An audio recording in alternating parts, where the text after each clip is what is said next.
importante kung hindi ikaw ang pinakamatalino sa school.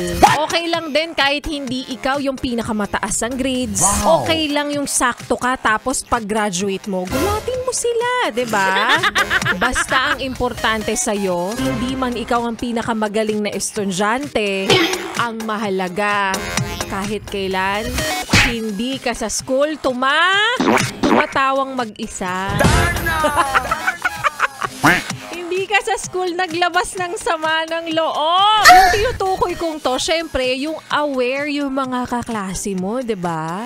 Yung hindi lang simpleng nagbanyo ka na parang umihi ka lang at walang nakakaalam. Pero nalaman ng lahat. Bukod sa nalaman ng lahat, amoy ng lahat! Kaya, friend! Kung ako din naman darating sa puntong yan, oy, mababalik ko yung mga pagkakataong yun. Hindi ako yun, nagkukwento lang ako. Tandaan, take it from me, mas importante ang reputasyon kesa edukasyon. Charot! Napayes ka ba sa napanood mo, yes friend? Alam mo na ang gagawin mo, ha? Hit like and subscribe. And click the notification bell para ma-update ka namin. Kung gusto mo, mag-comment ka pa. Hindi ka namin iisnabin. Go, yes, friend!